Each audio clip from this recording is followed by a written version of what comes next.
Nous voici devant le musée d'art de Chicago. Alors c'est impressionnant, là aujourd'hui il y a une exposition thématique sur ce rat qui se situe entre, si ma mémoire est bonne, entre le classicisme et l'impressionnisme. Alors là c'est une vue de Chicago, une vue normale, une rue normale de Chicago. Et là nous voilà devant le Sears Tower. Ennis, où est Ennis? Voilà, on court parce qu'ici le stationnement est interdit. Donc il faut se dépêcher, voilà. Coucou. Bonjour et bienvenue au musée d'art de Chicago. On passe une journée inoubliable. Ça c'est la partie interactive. Qui pose, Myriam? La dame là-bas, elle pose. Il y a des gens qui la peint. Ah, attends, on va voir tout de suite.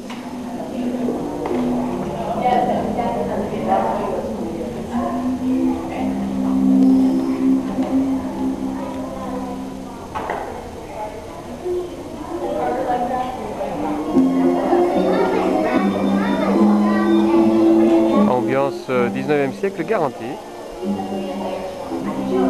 Et ambiance tout court extraordinaire. On voit sous les tonnelles sont belles.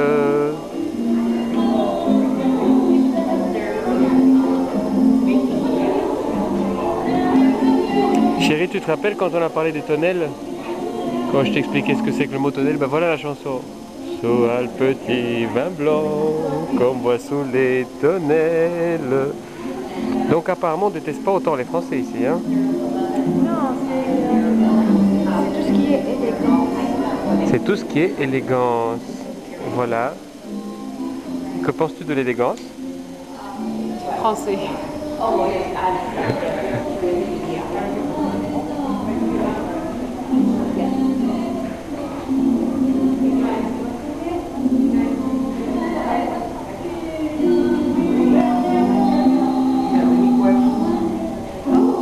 Nous sommes à Art Institute of Chicago. Alors ça c'est le pavillon réservé à tout ce qui est impressionniste. Donc vraiment l'impressionnisme c'est impressionnant. Et là ce qui est encore plus impressionnant c'est qu'on peut voir des originaux. Hein, des originaux comme par exemple ça. Alors ça c'est quoi? Ça ce sont les deux sœurs de Renoir que voici. Voilà. Alors ça, quand j'étudiais l'histoire de l'art avec Madame May, est-ce que j'aurais jamais pu imaginer que j'allais voir ça en direct et on peut même le toucher. Bon, bien sûr, on va pas toucher, on va juste faire semblant de toucher. Alors ça, c'est toujours Renoir. Et là, il faut parler à voix basse parce que c'est un musée et on va se faire repérer, d'autant plus que c'est interdit de filmer. Donc ça, c'est Pierre-Auguste Renoir, portrait de Jeanne Sisley. Voilà. Et puis là, ce qui est encore plus impressionnant, alors on va faire juste un petit tour, juste là, regardez un petit peu ce qui se passe ici. Ce qui est encore plus impressionnant, c'est ça. Voilà, un tableau que j'ai commenté lors d'un examen et qui est la Dame à l'éventail. Voilà. Alors, 10 ans plus tard, me voici devant l'original de ce beau tableau. N'est-ce pas un rêve qui se réalise? Voilà. C'est bon. Donc, voilà, tu peux regarder. Là, c'est la Hancock Tower. Hein? Non, il ne faut pas tourner comme ça parce que l'écran il va falloir qu'on tourne l'ordinateur comme ça. Donc ça, on avait fait 90 étages. C'est vous dire que c'est plus haut que la STB. Hein? C'est beaucoup plus haut que la STB. Et beaucoup plus haut que l'immeuble de l'ambassade de Bulgarie. Hein, c'est immense, Bon, on n'a pas les mêmes valeurs comme disait. Alors ça c'est quoi chérie ça? Ça c'est quoi, le truc qu'on vient de filmer là? Le gros truc à côté de la rencontre en face de la rencontre. Je sais pas, chérie. On ne sait pas, il y a marqué Gucci. Ah. Donc ici on disait que... C'est le Magnificent Mile. Magnificent Mile. Donc voilà, il y a Gucci ici, il y a Palmolive là.